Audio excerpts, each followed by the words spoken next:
Assalamu alaikum wa rahmatullahi wa barakatuh. This is Catherine Jones, the Peaceful Parenting Coach. And today I'm answering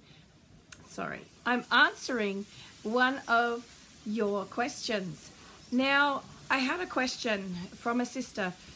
I have a 16-month-old girl and she's very difficult to control. She doesn't listen to me when I tell her not to do something and cries if anyone tells her off. We never shout at her. She's my first child and I really don't want a spoilt girl. Please help. So this is an excellent question, and it doesn't even have to be just a 16-month-old. Let's just look at this question bit by bit. The first part is that the child is very difficult to control. We live in a society that puts this pressure on us that we have to control our children, and that children are out of control and it's the parents' fault and it's all about control. The reality is actually that the only person that we have any control over is our own selves. Our children aren't something that we control. Only Allah subhanahu wa ta'ala has the ultimate control over each and every one of us. We just have to look at the story of the Prophet Nur alayhi salam to understand, if he had control over his children, surely he would not have left his son behind when his son refused to join him. So this is the first message I wanted to get through to you, is that we don't control our children. The second thing, the part of the question is, she doesn't listen when I tell her not to do something, and she cries if anyone tells her off. So here it seems we're talking about behavior when a child is doing something that we wish them to stop, whether it's because it could be something that may harm them, or it's something that is the sort of behavior we don't want our children to display. So when a child is doing something like this, we don't label them as naughty or bad. We look at them as being off track. So a child, when they're off track, it means that they're feeling disconnected. They're feeling disconnected from the loving adults in their life, and they're needing connection. In fact, their behavior, in a sense, is saying, help me, stop me, I want to be stopped. And then when they're stopped, they want that connection. Now, the fact that the child is crying when they're told off, it can be a good or a bad thing. When we say a child is told off, generally speaking, it's done in a manner that is probably oppressive to the child. Like the tone of voice is probably bearing down on the child. That it's done in a fashion where you're standing above the child and they're, you're like a giant to that child.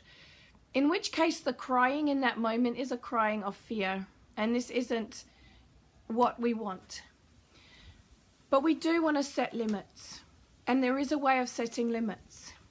So when this child is off track, when this child is doing something that might be dangerous for them, or doing something that might be considered a bad behavior, which we would actually say an off-track behavior, we come to that child. We don't bring them to us, we go to them, and we go down to their level.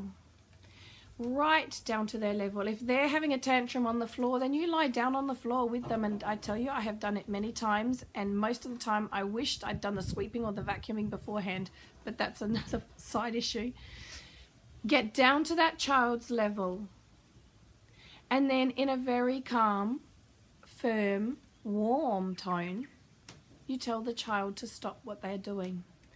And if, for instance, they're throwing something at another child or doing something like that where you need to actually physically stop it, then in a very firm but not hurtful or rough manner, we stop the child.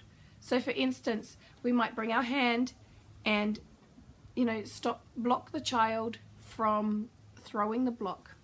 And we would look right in the eyes of the child and go, no, you're not going to throw that block.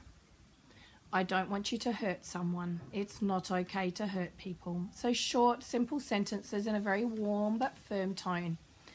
Now, what tends to happen and why this tends not to work, and then we think everything's out of control, can be because of our tone of voice. So if we're feeling really frustrated, two things can happen. One is our tone of voice can become quite overbearing, like, stop that, don't do that. You know, that's going to frighten the child. Or our tone of voice can be like we're at our wit's end and we're pleading with them. It's like, please stop. You know? No, I can't let you do that.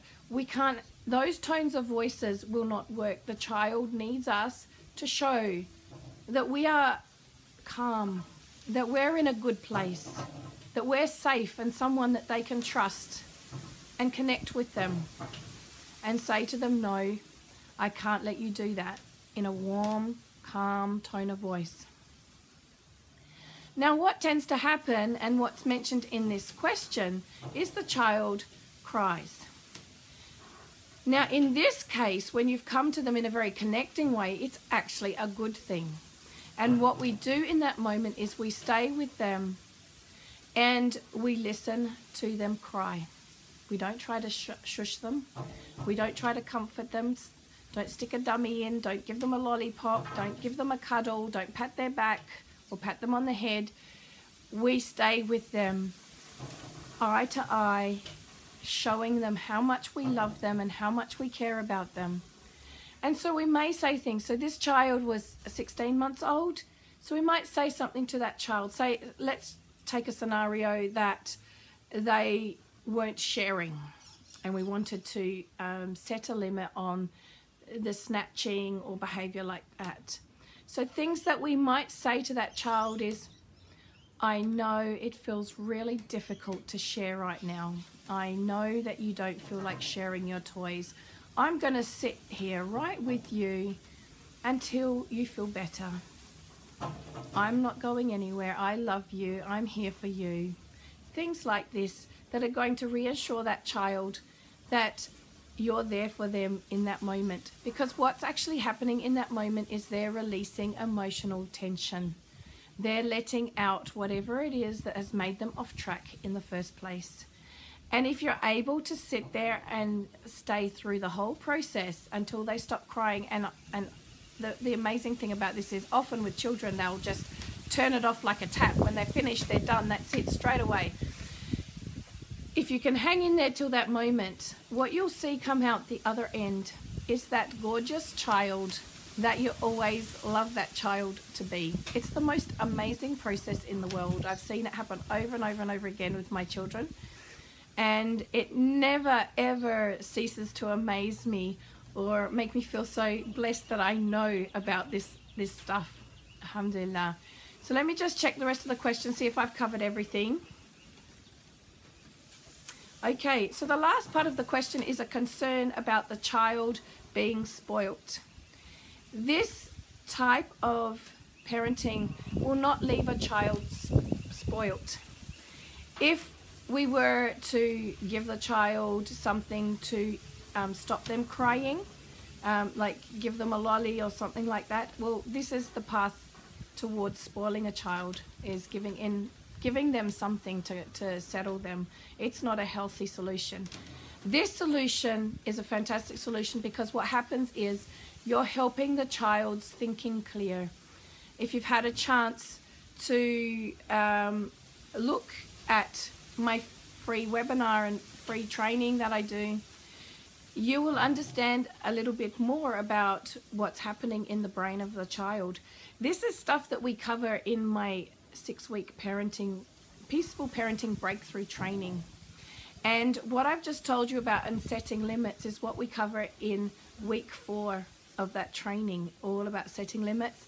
And then the stay listening that we did afterwards, listening to the child cry, we cover that in week 2. So this is all things that if it sounds like something you need to learn, I have a whole program in how to teach you how to do it, and I mentor you through all of that.